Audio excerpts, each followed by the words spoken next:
말씀으로 보화와 믿음 생활이라는 그런 말씀으로 하나님 말씀을 개헌하겠습니다. 오늘도 하나님의 한량없는 은혜와 축복이 우리 성도 여러분들에게 충만하시기를 간절히 바랍니다. 제가 어렸을 때에 딱지 따먹기를 많이 했습니다. 딱지 아시죠? 딱지가 어떻게 생긴, 그게 대장이 있고 중장이 있고 이렇게 화사가 이렇게 해가지고 따먹기 하고 이렇게 했습니다. 구슬도 제가 구슬 따먹기도 많이 했습니다. 근데 평소에는 제가 많이 읽었어요. 평소에 많이 읽다가 그날따라 이상하게 잘 돼가지고 많이 땄어요. 많이 따가지고 100장 묶음으로 실로 이렇게 묶어가지고 이 주머니에 가지고 다니고 이렇게 했습니다. 여러분들 젊으신 분들은 잘 모르시겠지만 하여튼 그때는 그랬어요. 그런데 그날따라 많이 딴 이 딱지와 구슬을 가져가면 집에서 분명히 난리가 날 것 같았어요. 그래서 제가 이걸 어떻게 하나 하다가 마침 집 옆쪽에 이렇게 보면 이 변소가 있습니다. 요즘은 화장실 개념하고 좀 다릅니다. 여러 집이 함께 사용하기 때문에 바깥에 있는 화장실인데 좀 냄새가 좀 심하게 이렇게 많이 납니다. 그러나 이렇게 판때기로 더덕더덕 이렇게 붙어져 있기 때문에 이 공기순환은 의외로 좀 잘 됩니다. 그 옆밭에 화장실 옆에 이제 호박밭이 있어요. 호박을 심어놨는데 저녁이 어두워졌을 때 여기구나 싶어서 어두워졌을 때 호박잎 사이에다가 땅을 파고 그 당시에 제가 가장 귀중하게 여기던 이 딱지와 이 구슬을 갖다가 그 땅속에 파묻었어요. 파묻고 집에 들어갔습니다. 그 다음날 이 학교를 마치고 온통 학교 생활에서는 그 호박밭에 있는 딱지와 구슬 생각밖에 없었습니다. 그래서 얼른 마치고 호박밭에 쫓아갔습니다. 갔는데 웬걸 그 근처 호박잎이 다 뜯어져 있었어요. 나의 최고의 그 당시에 보화인 딱지와 구슬이 온데간데 없어지고 말았습니다. 알고 보니 원인은 이 호박잎이었습니다.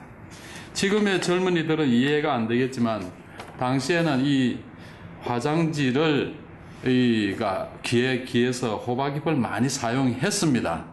아마 아시는 분은 아시고 모르시는 분은 모르실 겁니다만은 그 당시에 신문지는 최고급 이 화장지였어요.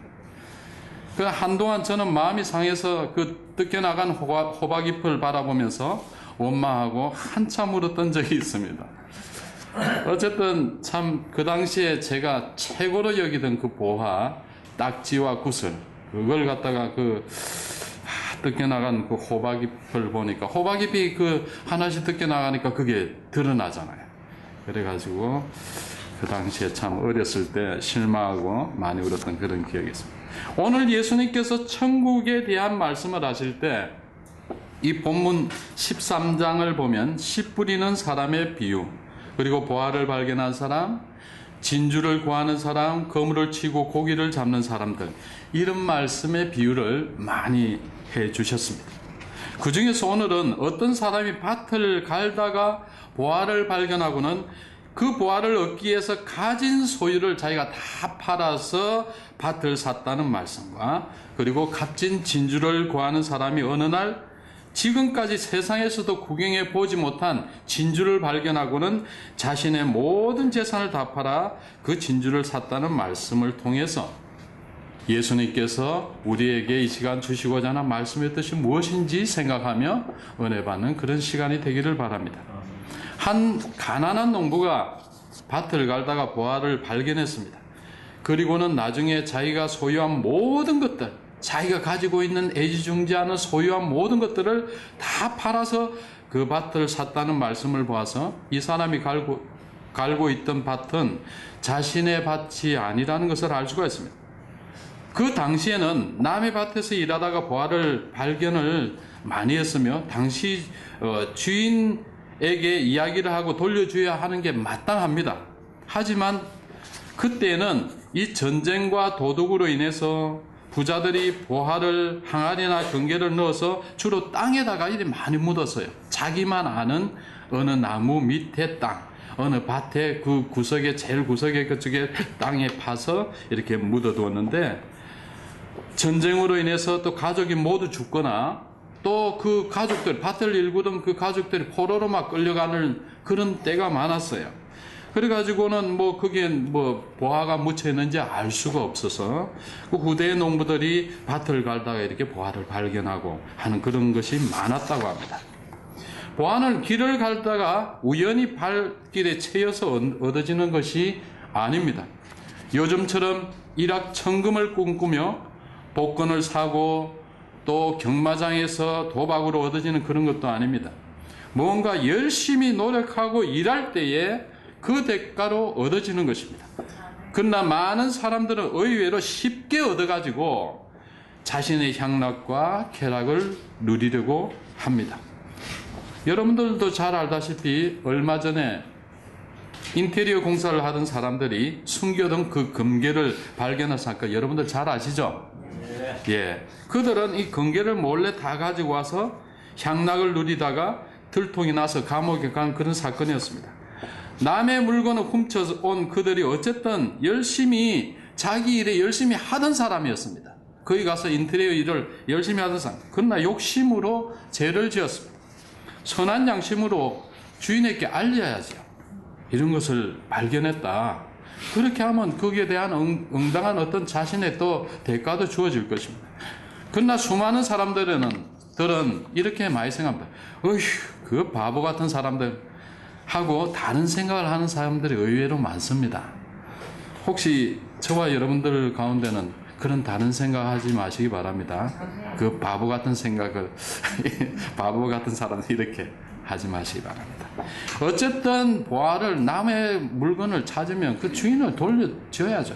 이야기를 해야죠. 밭을 간다는 것은 자기가 해야 할 일에 충성스럽게 그 임무를 다하는 것을 말합니다. 오늘 본문 말씀의 보화는 천국에 대한 말씀입니다. 천국을 소유할 수 있는 것은 오직 예수 그리스도를 믿음으로 소유할 수 있습니다.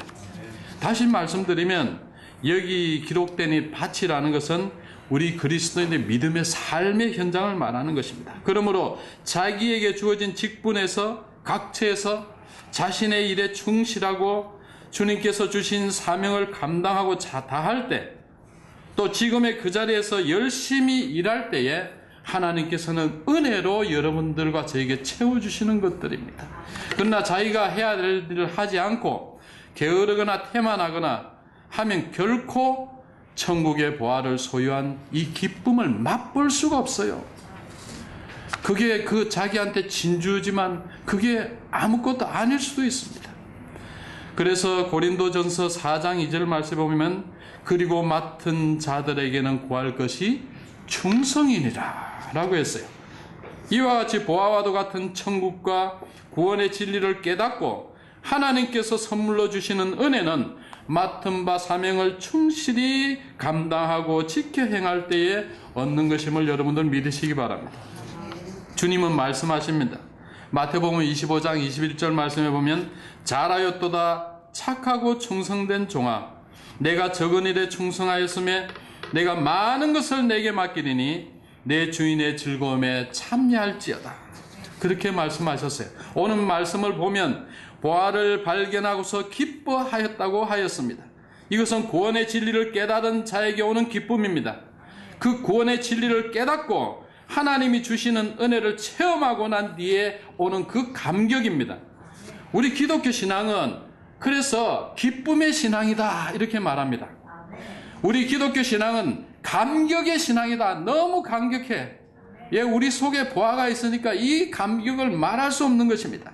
그리고 감사의 신앙입니다. 이 기쁨은 세상이 주는 그런 기쁨보다 근원적으로 다릅니다. 영원히 씻을 수 없는 죄를 용서받은 그 기쁨과 하나님 나라를 소유한 그 감격이 저와 여러분들에게 함께 하심을 믿으시기 바랍니다. 이 기쁨은 어떤 것으로도 비교할 수가 없습니다. 그러니 우리에게 다가오는 모든 것은 감사할 뿐이죠. 물론 어렵고 힘들 때도 있습니다. 그러나 그 모든 것이 그 내 안에 보화를 건드리지 못하는 것이기 때문에 그 기쁨은 여전히 우리가 가지고 있는 것입니다. 세상 사람들은 도무지 알 수 없는 우리 그리스도인들에게만 베푸는 하나님의 비밀의 경륜을 저와 여러분들은 소유하고 있다는 것을 기억하시기 바랍니다.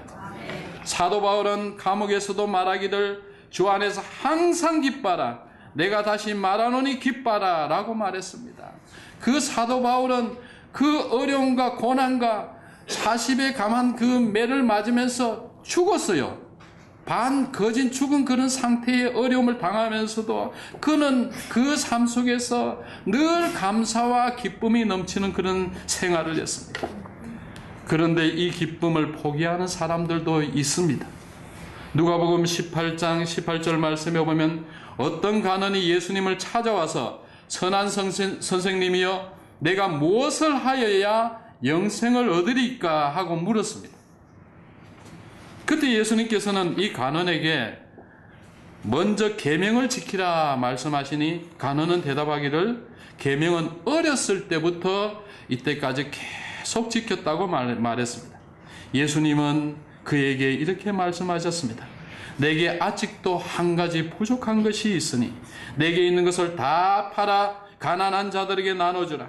그리하면 하늘에서 내게 보화가 있으리라. 그리고 와서 나를 따르라 하시니 그 사람이 큰 부자인 고로 이 말씀을 듣고 심히 근심하며 돌아갔다라고 했습니다. 결국 이 간원은 영생의 문턱까지 왔다가 돌아가고 말았습니다. 이 예수님의 말씀은 무엇을 말합니까? 너의 소유보다 더 중요한 것이 무엇이냐? 네가 갖고 있는 것보다 더 중요한 것이 무엇이냐? 우선순위가 무엇이냐? 저와 여러분들에게 가장 우선순위, 최고의 보화는 무엇입니까? 예수 그리스도 그분입니다. 예수 그리스도를 통해서 우리가 천국을 소유한다는 그거 이상 더 가치 있는 것이 무엇인가 말입니다. 성도 여러분, 주신 자도 여호와시요 취하시는 자도 여호와심을 믿으시기 바랍니다. 우리는 이 땅에 거저 이렇게 맨몸으로 왔다가 또 언젠가는 그냥 손 놓고 가는 인생들이지 않습니까? 우리가 이 땅에 살면서 하나님께서 주신 모든 것들, 이것이 문제가 아니고 우리 속에 보화로 계시는 예수 그리스도, 그분을 통해서 천국을 바라보는 신앙이 더 귀하다는 것을 기억하시기 바랍니다. 보화를 발견한 그 농부의 소박하고 단순한 기쁨이 바로 저와 여러분들의 기쁨이 되어야 됩니다. 이 보화를 발견한 이 농부는 어떻게 했습니까? 자신의 소유를 전부 다 팔았다고 했죠. 다 버렸어요. 그것보다 더 귀중한 것이 땅속에 묻혀 있는데 그것보다 더 귀중한 게 나에게 없다 이거죠. 그러려면 자신의 소유를 다 팔아 그 밭을 사고 그 보화를 자기 것으로 만들어야 됩니다. 절대로 남이 해주는 것이 아닙니다. 다른 사람의 믿음이 내 믿음이 될 수가 없고 다른 사람의 축복이 내 축복이 될 수 없어요. 천국은 나를 선택하시고 베푸신 하나님의 은혜의 선물로 우리의 믿음 하나 보시고 예배해 주신 축복임을 믿으시기 바랍니다. 그리고 보화를 소유하기 위해서 가진 자신의 재산을 다 팔았다는 것은 지금까지 자기가 가지고 있던 천국 가는 길에 지장이 되고 장애가 되는 것을 다 버리는 것을 말합니다. 주님 외에는 다른 것이 없다라는 겁니다. 자신의 혈기와 욕심과 육정을 모두 버려야 됩니다. 그래서 예수님께서는 마태복음 10장 29절 30절 말씀에 이렇게 말씀하셨어요. 내가 진실로 너희에게 이르노니 나의 복음을 위하여 집이나 형제나 자매나 어머니나 아버지나 자식이나 전토를 벌인 자는 현세에 있어서 집과 형제와 자매와 어머니와 자식과 전토를 100배나 받되 박해를 겸하여 받고 내세의 영생을 받지 못할 자가 없느니라 라고 했습니다. 이 말씀은 무슨 말씀이냐면 하나님께서 우선되는 것이 무엇이냐라는 것입니다. 하나님보다 우선되는 것을 두지 말라라는 말씀입니다. 하나님을 사랑하는 사람은 가족과 이웃을 더 소중하게 생각합니다. 그러나 요즘 이 세상의 흐름을 불행하게도 가족이 가족을 죽이는 끔찍한 일들이 비일비재하고 있습니다. 어떻게 세상이 이리 돌아가는지 알 수가 없어요. 이것은 하나님을 모르고 하나님을 두려워하지 않는 것들 때문입니다. 갈수록 세상은 사랑이 식어지고 흉포해지는 그런 마지막 시대를 우리가 지내고 있습니다. 저와 여러분들은 우선순위, 예수 그리스도를 저의 중심의 우선순위에서 절대 벗어나는 생활을 해서는 안 될 것입니다. 성도 여러분, 큰 것을 얻기 위해서는 자기의 사소한 희생도 있어야만 됩니다. 우리의 신앙은 이 보화를 발견하고 기뻐하는 것으로 그치는 것이 아니라 그것을 내 것으로 소유해야 됩니다. 다른 사람이 은혜 받는 것을 보고 나도 기뻐할 수 있습니다. 그러나 내가 받은 은혜, 내가 받은 체험, 나에게 그 기쁨, 그 참된 기쁨을 간직할 때만이 그것이 나의 참된 간증이 되고 내 삶의 원동력이 되는 것입니다. 예수님에 대해서 그분이 어떻게 탄생됐고 그분이 누구시고 또 어떻게 돌아가셨고 하는 그런 것을 아는 것이 족한 것이 아니라 우리가 교회 생활도 어떻게 하고 이런 것이 아는 것이 족한 아니라 진정 예수 그리스도 그분께서는 바로 나 같은 죄인을 위해서 십자가에서 죄를 사지시게 피 흘려 돌아가신 나의 구세주이십니다. 그리고 이 성만찬이 참으로 나에게 의미가 있는 정말 기념해야 될 그런 귀한 이 시간입니다. 그리고 예수님은 나의 가장 중심에 모시고 있습니다. 이런 간절한 여러분들의 고백과 그러한 중심의 삶이 여러분들에게 나와야 되는 것입니다. 그러나 예수님을 우습게 여기고 가소평가하고 이 보화를 얻으려고 하지 않고 죄 가운데 여전히 지내며 짧은 인생을 세상의 향락과 바꾸는 어리석은 사람들이 우리 주위에는 너무나 많다는 것을 우리가 똑똑히 직시하고 봐야 되는 것입니다. 예수님은 절대로 자신이 부활하고 강구를 하지 않으셨어요. 인간 스스로가 예수님을 구세주로 알아서 그 부활을 얻기 위하여 노력하게 하셨습니다. 그래서 사도 베드로는 주는 그리스도시요 살아계신 하나님의 아들이십니다 하는 이런 놀라운 고백을 하게 하셨습니다. 이런 고백이 저와 여러분들도 해야 되는 것입니다. 천국 보화는 감추어져 있습니다. 그 감추인 보화를 발견해서 나의 것으로 소유하는 기쁨이 있기를 주님의 이름으로 축원드립니다. 아멘. 얼마 전에 어느 버스에서 어린 그 초등학생이 돈이 되는 어머니의 목걸이를 가지고 있다가 가방에서 그것을 꺼냈습니다. 마침 그 옆에 앉아있던 어떤 아주머니가 그 어린아이에게 몇만 원을 줄 테니 그 목걸이를 팔아라고 했습니다. 그랬더니 그 아이는 얼른 팔아버렸어요. 그 후에 알게 된 그 아이의 어머니는 그 목걸이를 돌려달라고 매스컴을 통해서 하소연하는 기사를 보았습니다.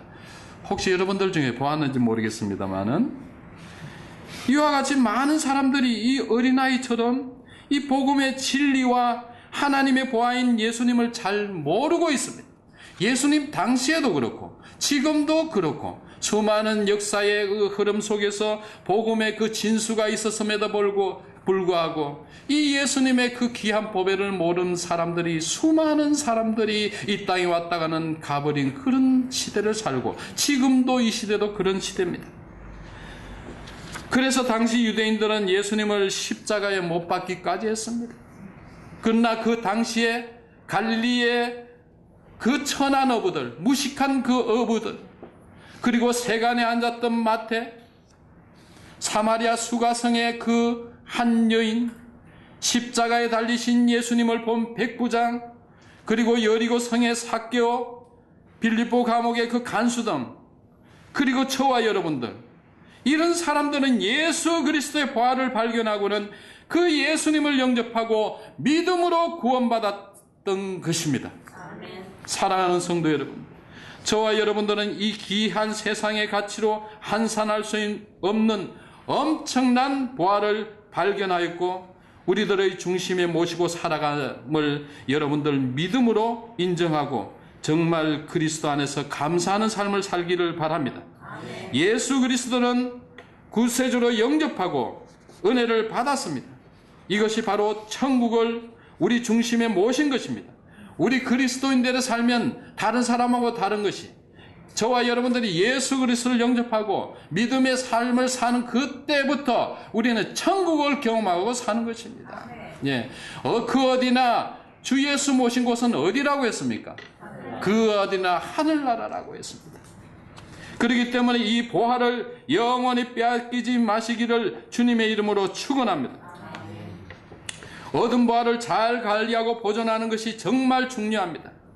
즉 예수님과 어떻게 천국 가는 날까지 동행하는가 하는 것입니다. 여러분들 참으로 그 구약시대에서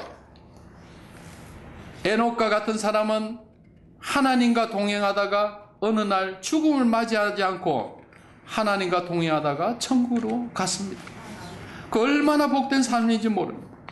이렇듯이 예수 그리스도를 모시고 믿음으로 살다가 우리가 하늘나라 간다는 것은 얼마나 감사한 그런 축복인지 알 수가 없습니다.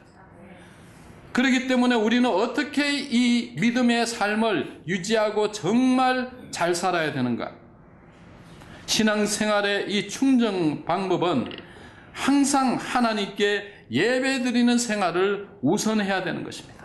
이 예배 생활을 통해서 우리가 이 귀한 믿음의 삶을 유지하고 하나님의 은혜를 얻을 수 있습니다. 매일매일 우리가 새벽마다 하나님 앞에서 무릎 꿇고 기도하지요.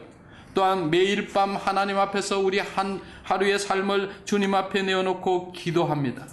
그리고 매 주일마다 빠지지 않고 주님 전에 나와서 이렇게 예배를 드릴 때 하나님은 능력과 권능으로 역사하셔서 항상 은혜와 성령과 말씀으로 충만한 그런 삶을 살게 할 줄로 믿습니다. 이것이 바로 우리를 충전시키는 요소입니다. 우리가 받은 은혜가 새어나지 않도록 단속을 해야 합니다. 은혜를 잘 보호할 수 있는 방법은 기도밖에 없습니다. 로마서 12장 12절 말씀에 소망 중에 즐거워하며 환난 중에 참으며 기도에 항상 힘쓰라. 기도로서 항상 감사하고 기뻐하며 믿음의 생활을 지속해 나갈 때 우리는 많은 그런 은혜를 체험하고 하나님께 영광 돌리는 기도의 삶을 살 수 있는 것입니다. 여러분들이 어디 있든지 집에 있든지 길거리에 있든지 어느 곳에 있든지 늘 기도의 삶을 살 줄을 믿습니다. 또한 늘 말씀을 묵상하는 삶을 우리가 놓쳐서는 안 됩니다. 복 있는 사람들은 의인들의 그 꾀를 따르지 아니하고 죄인들의 길에 서지 아니하고 오만한 자의 자리에 앉지 아니하고 오직 여호와의 율법을 즐거워하며 그 율법을 주야로 묵상하는도다 라고 했습니다. 그렇기 때문에 저와 여러분들은 어디 있든지 틈이 나는 대로 아는 성경 구절을 계속 되뇌십시오. 성경 말씀을 생각나는 구절 그저 아무 말씀이라도 그저 그렇게 되뇌십시오. 그래서 하루에 일주일에 이 성경 구절 이렇게 들고 다니면서 한 주 동안 이리 외우시든지 들고 다니면서 보시든지 계속 그 다음에 그 차를 타고 가든지 무엇을 하든지 늘 입속에는 중얼중얼 하면서 주님의 말씀을 묵상하고 말씀을 외우시기 바랍니다.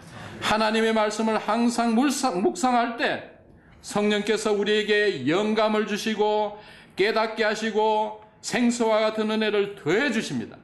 우리가 힘들고 어려울 때마다 우리에게 힘을 주시는 건 다른 건 없어요. 말씀입니다. 말씀 속에서 저와 여러분들이 나아가면 그 무엇 어떤 두려움도 우리에게 문제가 될 것이 없습니다. 여호수아 1장 8절 말씀에 이 율법책을 내 입에 떠나지 말게 하고 주야로 그것을 묵상하여 그 안에 기록된 대로 다 지켜 행하라. 그리하면 내 길이 평탄할 것이다. 내가 형통하리라 라고 말씀하셨습니다. 할렐루야. 그렇기 때문에 우리는 이 말씀 속에서 늘 말씀에 생활하 말씀을 묵상하고 말씀에 의지해서 살아간다면 저와 여러분들 대적할 것은 아무것도 없습니다. 방해하는 모든 사탄의 시험을 말씀으로 이겨야 됩니다. 사탄은 성도들의 은혜 생활하는 것을 시기하고 질투하고 방해합니다. 어떤 때는 강하게 환난과 핍박을 줄 때도 있습니다. 어떤 때는 정말 주님 계십니까 할 정도로 원망하고 그럴 때도 있습니다. 또 어떤 때는 부드럽게 유혹을 할 때도 있습니다. 이와 같이 사탄의 방해를 이기지 못하면 받은 은혜는 소멸되고 기쁨은 사라지고 원망과 불평과 저주가 오게 되는 것입니다. 이 원망과 불평은 우리를 좌절하게 하고 넘어지게 하고 일어나지 못하도록 합니다. 이것이 사탄 마귀의 전략입니다. 그러나 이럴 때일수록 오히려 말씀을 읽고 묵상하고 기도하고 예배하고 성령께서 우리의 심령을 강하게 도우십니다. 할렐루야. 사랑하는 성도 여러분, 아무쪼록 받은 은혜를 오랫동안 간직하기 위해서 또 환난과 핍박과 유혹이 오더라도 흔들리지 말고 오히려 기쁨과 소망과 평강이 넘치는 그런 삶이 되기를 주님의 이름으로 축원드립니다. 할렐루야. 그러나 우리가 이러한 이 은혜를 어떻게 해야 되는 것입니까? 사랑하는 성도 여러분, 여러분과 제가 받은 이 은혜와 축복이 하늘의 보화를 땅속에 묻어주지 않아야만 되는 것입니다. 금년에도 정말 많은 이익을 남겨서 하나님 기뻐 받으시는 그런 귀한 상급을 받는 저와 여러분들이 되기를 바랍니다. 하나님을 거역하고 지나온 자신의 죄를 회개하고 나의 죄를 사하기 위해서 십자가에서 피 흘려 돌아가신 예수님을 믿음으로 구세주로 영접하는 일은 너무나 간단하고 쉽습니다. 그러나 받은 은혜를 나의 생활에 적용하면서 그리스도인으로 산다는 것은 더욱 어렵다는 것은 사실입니다. 왜냐하면 이곳은 우리가 발을 담그고 살아가는 것은 세상이기 때문입니다. 예수님께서도 세상에 계실 때 머리 둘 곳이 없을 정도로 고생하셨다라고 말씀하고 있습니다. 그러나 우리는 적어도 머리 둘 곳은 있지 않습니까? 그리고 사랑하는 주님의 한피 나눈 형제 자매들이 우리 주변에 너무나 많지 않습니까? 서로 협력하고 서로 한피 나누는 형제들 서로 기도해 주는 그런 분들이 옆에 계시지 않습니까? 이제부터는 받은 은혜를 교회 안에서만이 아니라 저와 여러분들의 가정에서, 직장에서, 일터에서, 그리고 이 모든 우리의 삶의 현장에서 나누시는 저와 여러분들이 다 되기를 바랍니다. 저와 여러분들의 생각이 변하고 일터가 변하고 생활이 변하고 가정이 변할 것입니다. 날마다 충만한 은혜와 기쁨 속에서 살아갈 수 있습니다. 그러다 보면 나도 모르게 내 믿음이 작은 겨자씨만한 그런 믿음이었지만 이것이 점점 자라서 온갖 새들이 깃들일 수 있는 큰 나무와 같이 성장할 것입니다. 바로 이것을 주님은 원하시는 것입니다. 또 비유를 들어 이르시되 천국은 마치 사람이 자기 밭에 갖다 심은 겨자씨 하나 같으니 이는 모든 씨보다 작은 것이로되 자란 후에는 풀보다 커서 나무가 되고 공중의 새들이 와서 그 가지에 깃들이니라 라고 했습니다. 그래서 다른 사람들에게 그늘을 주고 깃들일 수 있는 그런 초소를 저와 여러분들은 제공하면서 정말 주님 기뻐 받으시는 그런 삶을 살기를 바랍니다. 할렐루야. 사랑하는 성도 여러분, 이 시대는 정말 악합니다.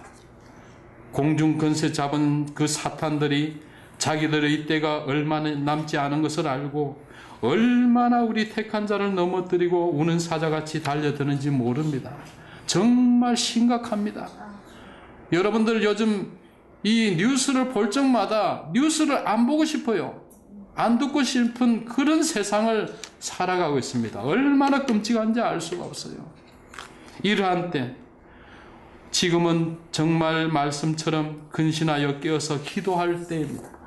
아무쪼록 이 시대에 우리에게 저와 여러분들 속에 이 보화, 아름다운 주님을 이 우리 중심에 모시고 사는 삶, 이 중심의 삶에서 이 보화를 참으로 아름답게 가꾸어 드리고 주님께 영광 돌리고 또한 이웃에게 이 아름다운 보화를 선전하고 그들을 주님께로 인도하는 저와 여러분들의 그 귀한 은혜 충만한 그런 귀한 주님 원하시는 삶을 살기를 간절히 바랍니다.